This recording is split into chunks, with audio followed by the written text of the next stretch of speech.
We've seen some amazing things, but that, my friends, is something we've never seen. Brandon Cruz wants advice. Brandon Cruz wants advice. Brandon wants advice. Brandon Cruz wants advice. You have locked yourself into the playoffs. Nice. Got it. Talk with old Brandon Cruz wants advice. Completely speechless, to say the least. Man, I am honestly so baffled by that decision. Brandon Cruz wants advice. It's Brandon wants advice. Green flag in the air. Brandon Cruz wants advice to the front. It's the Brandon Cruz Daily Fantasy Podcast, where I go and look at low-owned plays and strategies specifically designed for GPPs. This is a show for people who are already informed on daily fantasy sports and how these contests operate. If you have any questions related to the NFL or NASCAR that you're too embarrassed to ask to your usual DFS provider, or if you can't find the answer anywhere else, give me a tweet at Brandon Cruz DFS.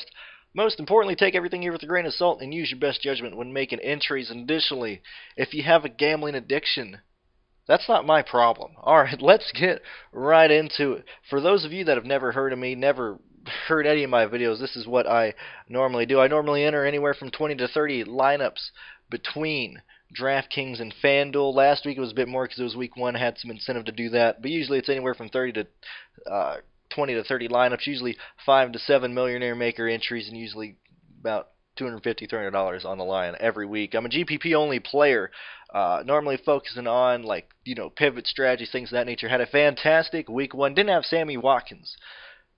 Disappointed there in hindsight, but everywhere else I pretty much smashed, made a good profit last week. Let's get right into it. Usually how I do this is I go and just go over my notes that I have per position. I have a lot of low-owned pivots and strategies. My player pool is anywhere from 20 to 40 players, since I enter so many lineups, and I usually have no duplicates or things of that nature. So everyone here, I might not use them all, but at least I have notes on them. I usually pivot off of ownership and what people are saying through other podcasts, things of that nature. I also have a tweet on my Twitter. It goes over the targets for week 1. So for example, I'll give you some of these. If you're interested in hearing more, you can look at the tweet. But like Arizona, Larry Fitzgerald 13 targets, Christian Kirk 12, Keyshawn Jackson 10, San Francisco Kittle had 10, Coleman, Samuel, Bourne, and Goodwin had 3, Pettis had 1,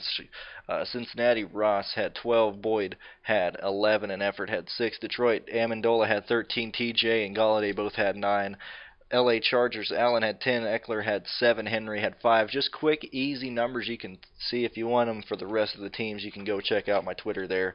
Looking at early looks for plays and pivots. So I'm going to go over quarterbacks, then I'm going to look at running backs, then I'm going to go look at wide receivers, tight ends, and then I'm going to go over notes related to some of these players, and then looking down at my final player pool and things of that nature. So looking at quarterbacks, straight up, there's a lot of good quarterbacks in good positions this week. And with 13 games on the main slate, a little bit more than usual throughout the season because people have bye weeks, things of that nature.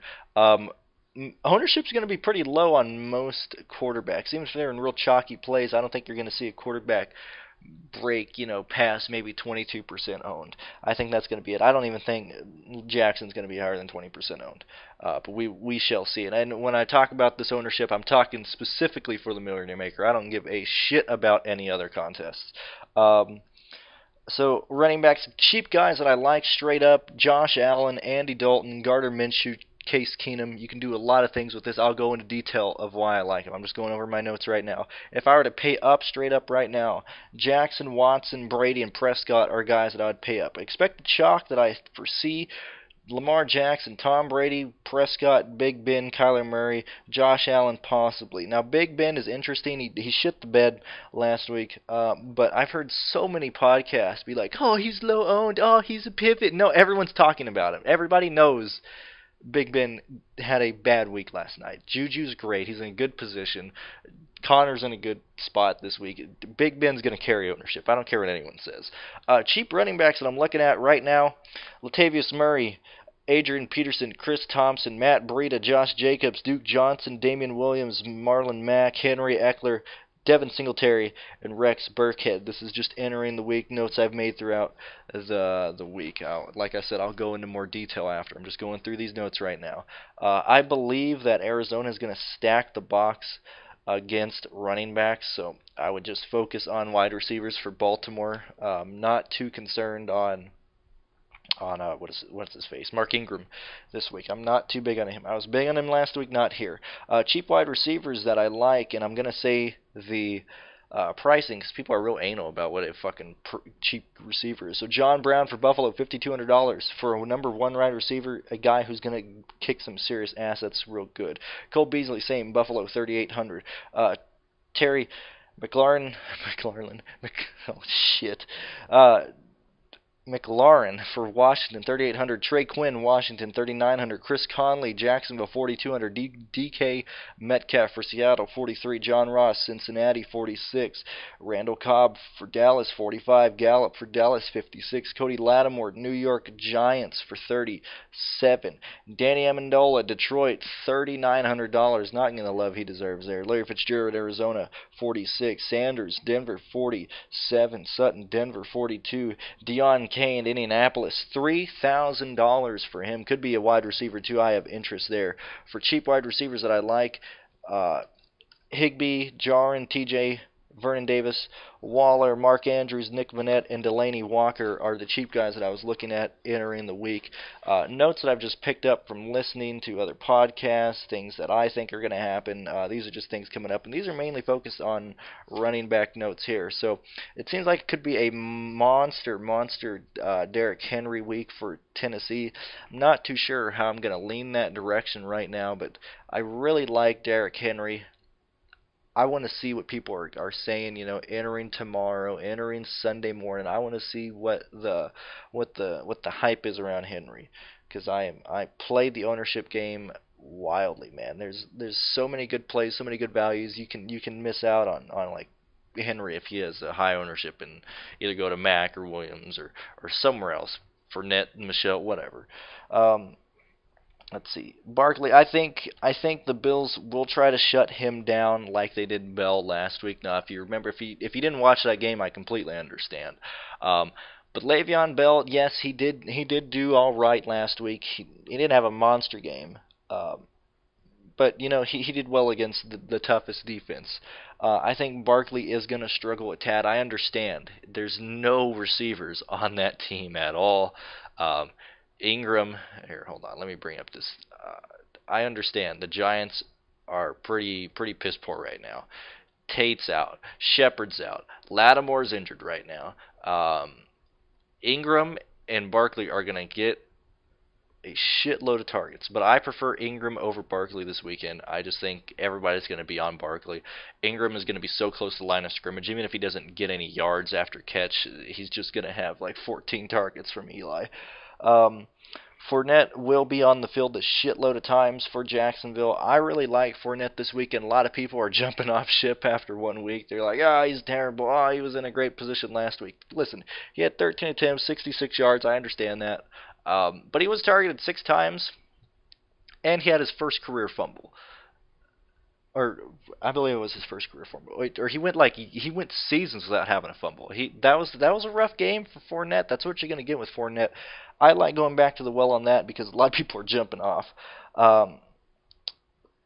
James Conner, Sony Michel, and Austin Eckler, I think they are primed for very good weeks.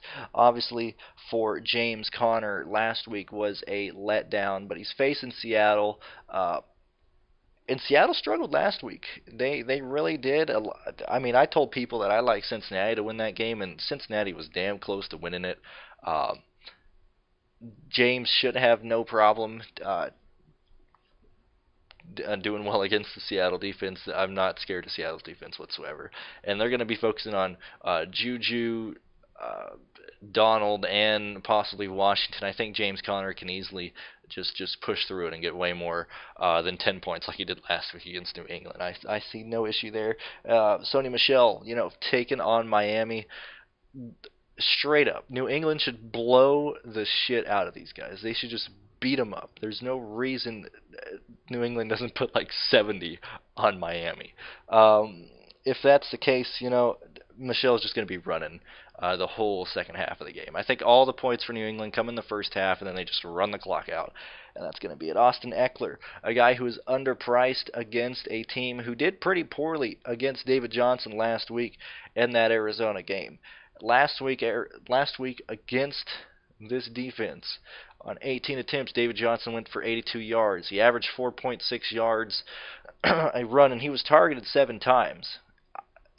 And he caught 6 of those. I believe the same thing's going to happen to Austin Eckler this weekend. He's going to be targeted the exact same, going to be the exact same guy. It's going to be the exact same story. I really like Eckler. Chris Carson, I think, is very, very underpriced on DraftKings. He's not getting the love at all. I don't like Seattle's defense. I certainly don't like Pittsburgh's defense at all. Listen, Pete Carroll said throughout the preseason and entering week 1 that Carson was going to be used in the passing game. He's going to be used on the running game. He's the workhorse. I understand Penny's back there, but this is not a running back by committee anymore in Seattle. I believe Chris Carson is the real deal. Easily a 1 to 2 down back and on third downs he's going to be a receiver. He is a workhorse, vastly underpriced here. I like him a lot. Todd Gurley, David Johnson, James Conner should be good GPPs percentages. I don't think a lot of people will be going to those guys just because Johnson's going up against the Ravens defense. Todd Gurley, people just didn't like Todd Gurley. And it's not that he wasn't used. He just he wasn't in the game when they got down the stretch. All his possible touchdowns are stolen from him. I'm perfectly fine going back to Gurley this weekend, like I said, with James Conner. I already said that. Josh Jacobs going to be really, really chalky, but he's cheap. Do what you will around that. I want to see what people are starting to say on ownership. I'm hoping somebody in Osmo will say what they project him to be. I don't pay for any projections, but I would have to guess that Josh Jacobs would probably be anywhere between 25 to 30% owned in the Millionaire Maker because he's so fucking cheap, man. What is he, 40? Where are you at? Yeah, he's $4,700, man. That's rough. That's bullshit, man. What a terrible pricing. Between Chris Carson and Adrian Peterson, I understand a lot of people like Chris Carson. He's made for DraftKings scoring. But if everybody goes Thompson, I love Peterson this weekend. I really, really like Adrian Peterson this weekend. I don't think it's going to be a blowout. Like people said, Washington can hold their own. And one thing that Washington will have on their side is run out that clock. Peterson will be 1 to 2 down, or first to second down. He'll be the running back. He's the starter. If he's going to be on the field for at least half the snaps. I expect 18 carries, possibly a touchdown from Adrian Peterson. That's just me and what I think's what's going to happen. Singletary for Buffalo against the Giants. Now, let's check out this running back field for Buffalo. I understand you got Josh Allen taking runs away from them. I understand that. But you got Devin Singletary, Frank Gore, T.J. Yeldon. Pretty much those are the only guys worth the shit on that team. Devin Singletary, he had 4 attempts, did 70 yards. He broke away last weekend on those. Can't really count that against him. But he was targeted 6 times, caught 5 of them. I think Devin Singletary is a great pivot off of Josh Jacobs against a really, really shitty New York Giants defense. If you want to get off of Josh Jacobs, go to Devin Singletary. That's my notes for that. My notes on wide receivers moving to this. Adam Thielen, very low ownership. A lot of people are not talking about him at all. People are scared of God damn it, what's his name? Kirk Cousins. Of only throwing that ball 10 times last weekend. Look, I watched every game last weekend. Granted, I was probably under the influence of some alcohol, but that's fine. Listen, Kirk Cousins, he didn't need to throw the ball that much. They were playing against Atlanta. They were just trying to run the clock down. I'm not too scared. I know Minnesota doesn't really trust Kirk Cousins, but in a game where I expect the Rodgers to kind of be good, he's going to throw that ball a lot. And Adam Thielen is a damn good receiver. He can break away from corners. He can break away from safeties. I'm not worried about him at all in man-to-man coverage, even double cover. Yeah. Listen. Green Bay has to stop Cook, Thielen, and Diggs. Even if Diggs isn't 100% healthy, he's still a threat. They don't have enough guys to prioritize like this three-headed horse, which is Minnesota. I'm perfectly fine with Adam Thielen. I think he gets way more targets this weekend. And look what he did last weekend with the targets that he did get, you know? I mean, I understand 13 points is nothing to be wild about, but he caught 3 targets. Are you kidding me? That's not going to happen again. There's no way. Adam Thielen is a 8 to 10 target type of guy every week. That was a one-off week. Everyone's scared. I would hop on Thielen right now. This weekend, I am looking to pay up at wide receiver because everybody else is paying down. I'm very interested in paying up at wide receiver. And not even paying up, just paying kind of expensive guys that people aren't talking about. Amari Cooper. Another guy, no one talked about him last weekend. I played the shit out of him. He did fantastic. T.Y. Hilton, a guy that I love this weekend. Nobody's talking about him. Like, come on. What is going on, people? Tyrell Williams will be the most popular wide receiver ever in the history of the game because everybody's going to be stacking that Kansas City-Oakland game. I'm fading Tyrell. I like Juju Smith-Schuster as a smash play. I think he'll be really, really good. Like I said, I love Josh Gordon. He's a value at his price and his percentage. Most people are going to go with Antonio Brown, which I believe would be a good choice. You can't talk me out of Antonio Brown, but Josh Gordon, $5,800. Brady likes Josh Gordon.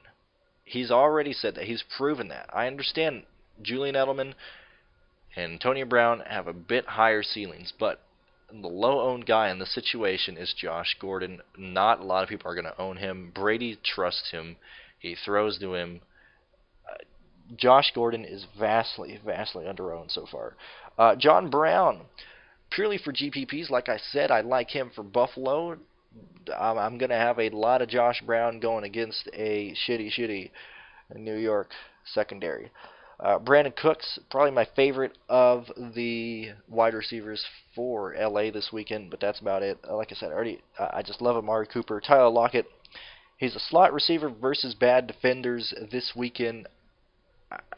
Listen, Seattle can very easily destroy Pittsburgh again. I think DK Metcalf might carry a bit more ownership only because people are scared of Tyler Lockett's targets. He had 2 targets, one for a 44-yard touchdown. That's a bit scary, but same thing with Adam Thielen. There's no way he continues to have 2 targets. That just doesn't work. I like Tyler Lockett. T.Y. Hilton, like I said, Jacoby Brissett fed him last weekend. I don't know why people don't like him.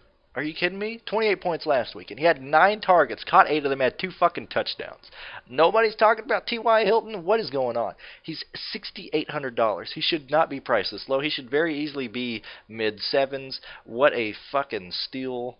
Unbelievable. Marquise Brown. I don't know what to really do about his ownership here against Arizona. I think people are going to vastly overreact to what he did last weekend. If he was going to go 2 for 2, Arizona's the team to do it against. But man, I don't know, man. I like other guys a lot more than Marquise Brown for $5,000. Now, if I was going to go to the Baltimore Ravens, I would go Willie Snead. Why would I go to him? Well, Willie Snead, yes, he had 3 targets, but he caught a touchdown, 41 yards, and he's going to have low ownership, man. I like Willie Snead as a pivot off of Brown for Baltimore. That's just me. Adam Humphries. Disappointment last weekend. I was very, very high on Adam Humphries. Just didn't bring it. But I'm going to go back. I'm going to very stupidly go back. Tennessee was disgusting last weekend.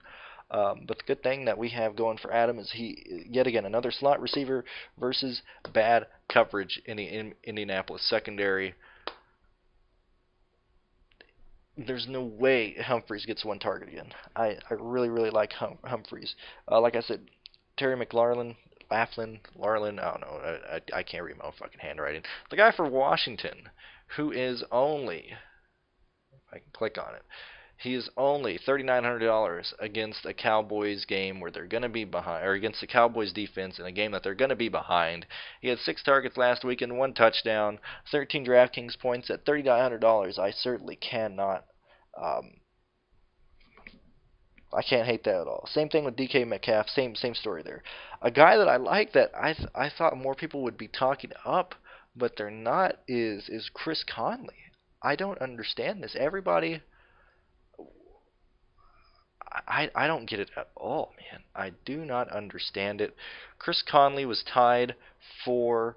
Actually, let me bring up the actual statistics here. I got to make myself look good. You know what I'm saying? Let me bring up the statistics on Gardner Minshew's targets last weekend. If I can get it. Where is it?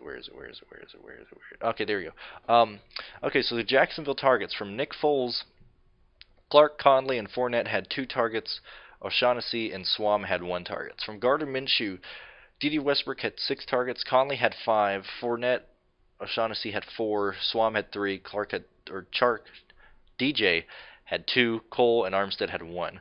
Now, Chris Conley with 5 targets for Minshew in a game that Minshew was just thrown into. He liked him. Chris Conley was running routes that he liked. He had 97 yards, just short of 100, had 1 touchdown. And Chris Conley is very underrated this weekend. I love myself some Chris Conley. Going back to, well, now that I got that out of the way, let me bring up tight ends. I believe this weekend is a time to pay down a tight end. Not going to get cute. Not going to go up for Kelsey. Not worrying about that. I am paying down for tight ends. There are so many ways you can go and get good teams, get good things set up, pay down at tight end. I would look to have probably about 6 tight ends in my player pool. I like Ingram. If I'm going to pay up, I'm going to pay up for Ingram no higher than that. Like I said, I like Ingram just because he's going to get a shitload of targets. I don't know why he's $5,200. He should be way higher. Don't understand that price at all.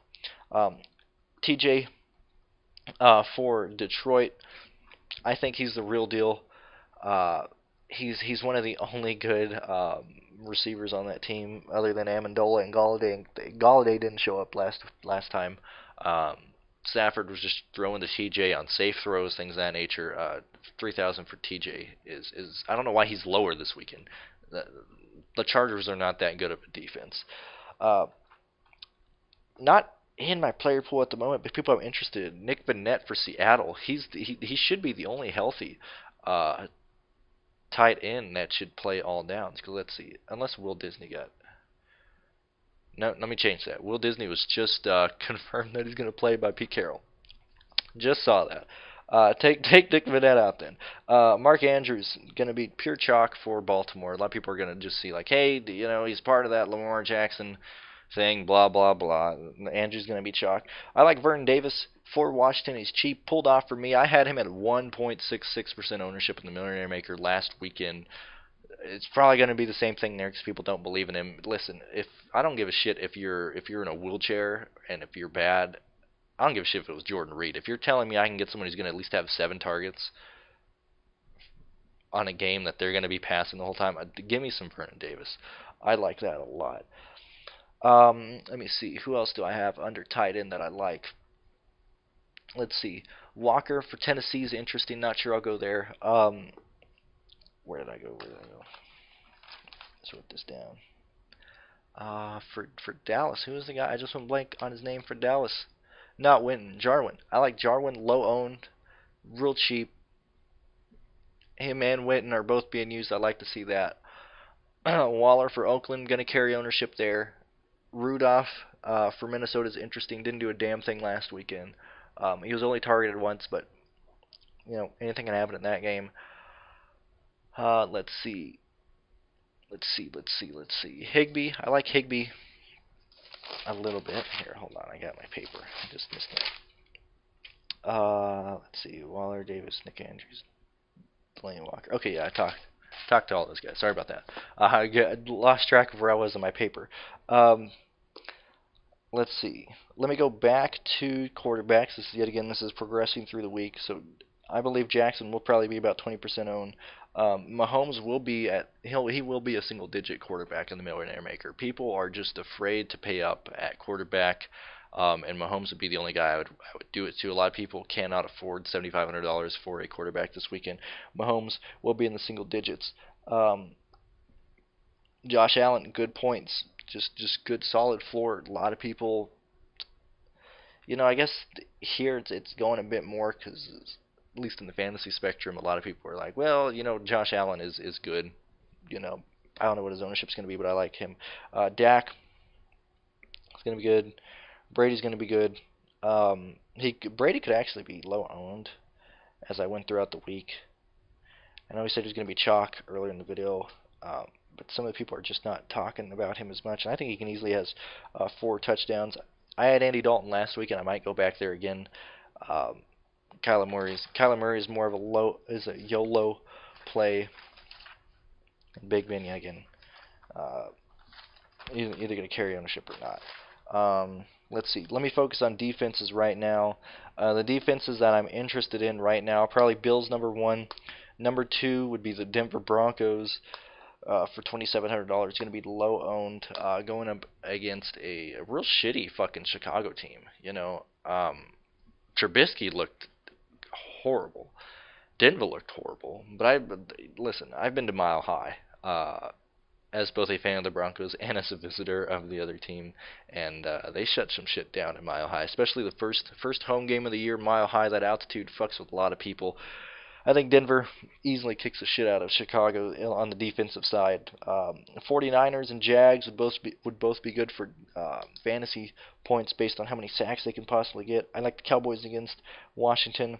I like the Ravens against the Cardinals if everything just goes out of hand and they do terrible. I like the Bengals for the sack potential that they have in that game.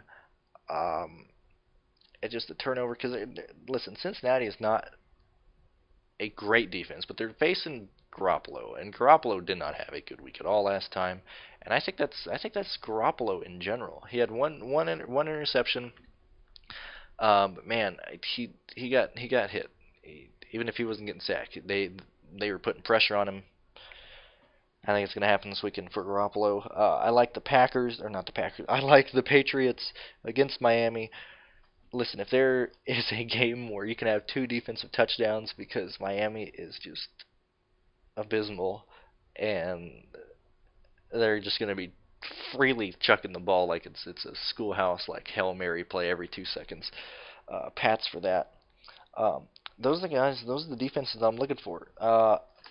My final thoughts related to lineup construction and recap and everything. I think this is a great week to pay up at running back and wide receiver. Because you can easily do it. Having a cheap quarterback, cheap tight end, defense, all the defenses I like are pretty cheap. I think I can very easily do that. I also really like T.Y. Allen, Adam Thielen, and Amari Cooper for main pivots as a wide receiver. I don't know if I'm going to have all 4 of those in one lineup, but I certainly like those guys there. Final thoughts on running backs. Listen, I'm going to be using a lot of running backs. I got a huge player pool, but I like Elliott, Kamara, Cook, Johnson, Gurley, Connor, Carson, Fournette, Michelle, Eckler, Henry. That's probably where I'd go for the top guys. Those are the main guys. Then probably Singletary if I was going to go down low.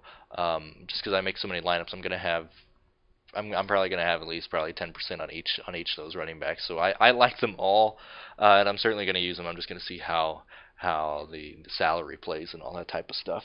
I believe that's it. I covered everything I did. I know it took a while, but that's just how all my notes came out. That's usually what these videos are for. I just use this to put my ideas out there, to at least have a catalog of what I was thinking and things of that nature. And some people just like to listen to how I think and how I'm looking at stuff.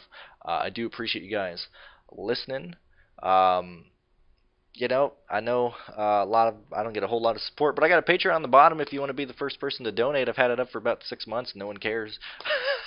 If you want to keep up with my shenanigans on Twitter, link is in the description as well. And I think I'll be going live tomorrow night, Saturday, probably about 6 Eastern, 7 Eastern, somewhere around there. I'll be live here. I did last weekend, got a couple people talking to me, and I'll be going over like my actual player pool and guys that I like and things of that nature, and yeah, so on and so forth. So thank you guys for listening, and don't get married to your money.